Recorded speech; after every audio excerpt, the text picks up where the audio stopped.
Hello, हाय, नमस्कार. स्वागत आहे तुमचं माझ्या यूट्यूब चॅनलमध्ये. तर इथे बघू शकता आजचा ब्लॉग खूपच वेगळा आहे आणि आज मी इथे गॅसवर स्वयंपाक नाही करत, तर जी इलेक्ट्रिक शेगडी आहे मातीची, त्या शेगडीवर स्वयंपाक बनवते मी. तर काय झालं की आम्ही KYC केली नाही, त्यामुळे खूप प्रॉब्लेम आला आम्हाला आणि आम्ही सगळीकडे फिरलो पण आम्हाला काय सिलेंडर मिळालंच नाही. तर ही शेगडी जी आणली ना, ती आम्ही प्रत्येक दुकानात विचारली, तर घेणार होतो आम्ही 4-5 हजाराची शेगडी चांगली. पण नंतर आता आम्हाला गॅस पण नाव करायचं आहे, त्यामुळे अजून भरपूर पैसे लागणार आहेत आणि 5-6 दिवसासाठी म्हटलं कोणाला गॅस मागायचा, सिलेंडर कुठून आणायचा, काय करायचा, म्हणून आम्ही ही तात्पुरती शेगडी घ्यायचं ठरवलं. पण ह्या शेगडीवर खूप भीती वाटते मला स्वयंपाक बनवायला आणि एक चपाती जरी केली ना पटकन अशी करपून जाते, एवढं फास्ट. ह्याला काय आता ॲडजस्टमेंट करायला काही नाहीच आहे, म्हणजे कमी जास्त काही होतच नाही आहे. त्यामुळे तो प्रॉब्लेम मेन ह्याच्यावर येतो आणि पाणी वगैरे काय पडू द्यायचं नाही, त्याची पण भीती वाटत होती मला. आणि असं शेगडीवर मी पूर्ण स्वयंपाक एवढा घाबरत बनवला आहे की, आणि ती एवढी फास्ट आहे ना की आता मला समजलं आहे की जर मला आता 5-6 दिवस या शेगडीवर स्वयंपाक करायचा असेल, तर अगोदर पूर्ण चपात्या मला लाटून घ्याव्या लागणार आहेत आणि नंतर मग शेकावं लागणार आहेत. तर तुमच्याकडं पण असे म्हणजे कधी घ्यायची असेल तर ही शेगडी, तर असं अगोदर नियोजन करावं लागेल. पूर्ण भाजीचं ह्याचं सगळं अगोदर करून ठेवायचं आणि मग नंतरच बनवायचं, कारण की एवढं फास्ट होतं आहे ना त्याच्यावरती. 5-10 मिनटात तर चपात्या माझ्या झाल्या पण, आणि सगळं अगोदर तयारी करून मगच सगळं करावं लागणार आहे, नाही तर सगळं जळून करपून जाणार आहे. आणि काल माझी खूप हालत बेकार झालेली आहे. आणि ते नंतर पुढे बघा तुम्ही, चपात्या वगैरे झाल्या माझ्या. आणि मेन प्रॉब्लेम तर हा आहे की आम्ही तर त्यावेळेस आमच्या डोक्यात पण नाही आलं की इलेक्ट्रिक शेगडी घेतली खरी आम्ही, पण लाईट जर गेली तर काय करायचं. आणि त्याच्यामध्ये 2-3 वेळा लाईट गेली, त्यामुळे आम्हाला अजूनच तसंच बसावं लागलं. आणि मग नंतर म्हटलं की आता प्रॉब्लेम तर झालाच, पोरांना पण भूक लागली असेल तर थोडंफार काहीतरी म्हणलं पोरांना खायला घेऊन यावं. तर मग ते घेऊन आले होते त्यांना. आणि मग नंतर लाईट आल्यावर कालवण वगैरे बनवलं मी. तर काल एवढा प्रॉब्लेम झाला ना की माझ्या लाईफमध्ये असा एवढा कधी प्रॉब्लेम झालाच नाही. तर हा सगळा गॅसमुळं झालेला आहे आणि ती KYC केली नाही, त्यामुळे खूप मोठा प्रॉब्लेम झालेला आहे. आणि पूर्ण दिवसभर आम्ही फिरत होतो उपाशी तपाशी, पोरांना पण भूक वगैरे लागलेली. तर इथे बघा चिकन आणलं होतं आणि मी गॅस संपला त्यावेळेस चिकन वगैरे आणून ठेवलेलं आणि चपातीचं पीठ पण मळून ठेवलेलं. नेमका गॅस संपला आणि नंतर आम्ही बघतो तर कुठेच आम्हाला गॅस मिळाला नाही. आणि नंतर आता बघूया 5-6 दिवस लागतात का 15 दिवस लागतात, कधी मिळतो आहे काय माहिती नाही.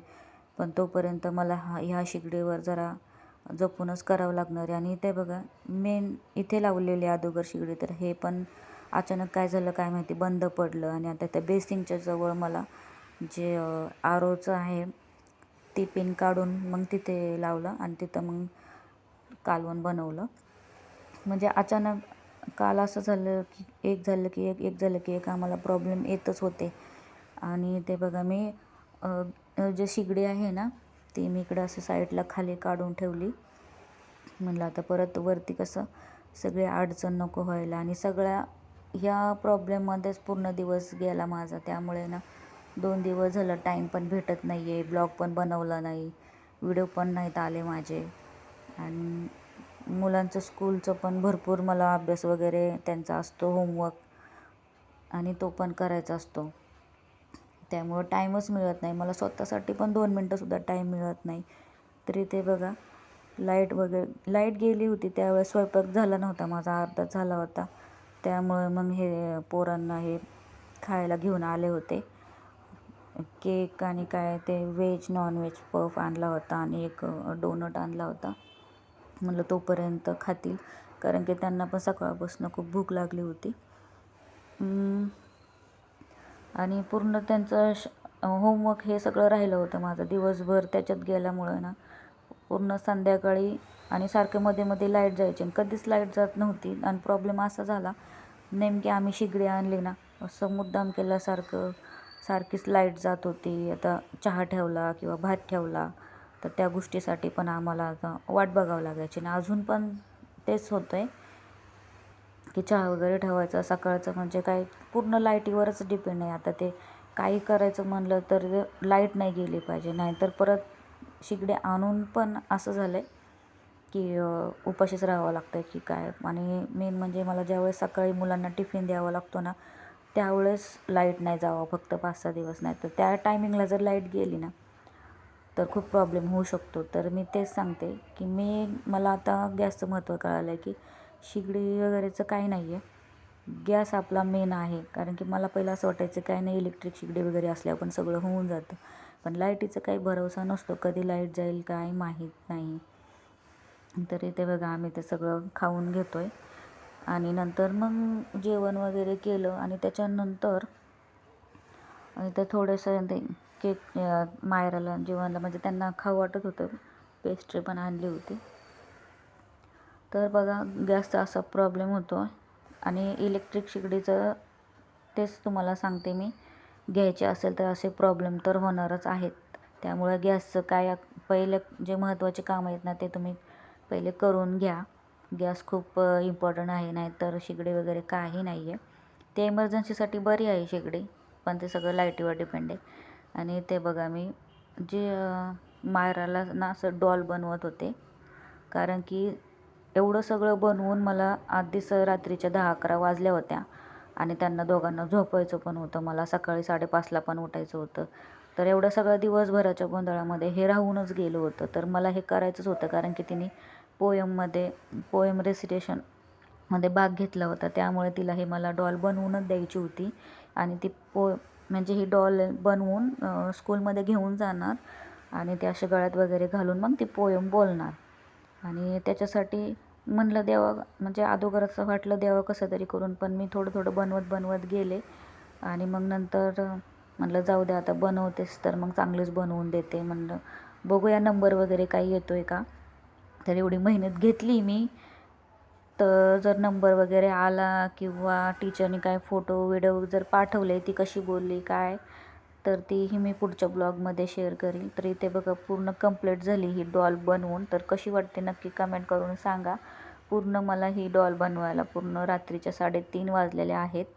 आणि इथे बघू शकता मस्त पूर्ण कुंदन वगैरे सगळं चिटकवून सगळं तिला म्हणजे असं ना पूर्ण अशा वेण्यासुद्धा बनवलेल्या आहेत मी.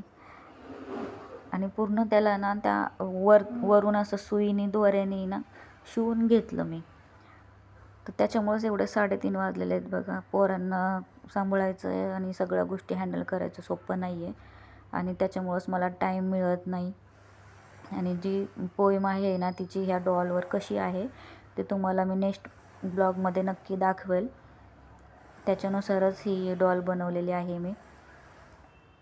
तर इथे बघू शकतो तुम्ही बरोबर पूर्ण 3:30 वाजलेले आहेत रात्रीचे. आणि त्यावेळेस मी हे व्हिडिओ काढला की इथं ही अडकवून ठेवली ही बाई बघा. हिच्यासाठी मला पूर्ण 3:30 वाजलेले आहेत आणि एवढा सगळा पसारा झालेला आहे. तर एवढी झोप आली होती ना मला, बापरे, माझं डोकं हे एवढं जाम दुखत होतं. दिवसभर पावसात फिरत होतो आम्ही एक तर सिलेंडरसाठी, आणि नंतर तो सगळा दिवसभर जो प्रॉब्लेम आणि एवढं डोकं दुखत होतं ना माझं. आणि हे सगळं बघून तर मला असं वाटलं होतं जाऊन झोपावं, पण मला झोपच येणार नाही एवढा सगळा पसारा. आणि परत मला सकाळी लवकर पण उठायचं आहे. राहिलेतच किती 2-2च तास राहिले होते फक्त, आणि लगेच तर 5 वाजणारच होते. त्यामुळे मी म्हटलं जाऊन दे आता हे सगळं क्लीन करून घेते आणि मग नंतरच मला निवांत 1 तास का भेटेना पण नंतरच मला झोप लागेल. तर एवढं सगळं असतं बघा एका म्हणजे घरातल्या ज्या बाई असतात त्याला एवढं सगळं असतं, सगळ्या गोष्टी मागे असतात. आणि मुलांचं सगळं बघून स्वतःसाठी 2 मिनटंसुद्धा टाईम मिळत नाही. आणि त्यामुळंच मला कोणाला फोन करायला, कोणाला बोलायला पण टाईम मिळत नाही. भरपूर लोक असे आहेत की राग पण येत असेल माझा, किंवा काही लोक आहेत म्हणजे समजून घेतात की त्यांना माहिती आहे की माझ्या मुलांमुळे किंवा माझ्या सगळ्या घरात म्हणजे मला टाईम मिळत नाही. तर काही लोक असतात नाही समजून घेत की फोन नाही केला 2 दिवस झाले, 3 दिवस झाले, की ज्याचे त्याचे प्रॉब्लेम ज्याचे त्याला माहीत असतात. म्हणजे माझा स्वभाव असा आहे की कुठलीही गोष्ट जर झाली माझ्या लाईफमध्ये तर मी दुसऱ्यालाही कधी सांगत नाही. मी स्वतःच सगळ्या गोष्टी हँडल करत असते. तरी ते बघा पूर्ण क्लीन झालेलं आहे. तर प्लीज व्हिडिओ लाईक करा. व्हिडिओ आवडला असेल तर पूर्ण व्हिडिओ बघा आणि कमेंट करून नक्की सांगा. डॉल बनवले ना तिच्यासाठी पण कमेंट करा एक. तर बाय, भेटूया पुढच्या ब्लॉगमध्ये.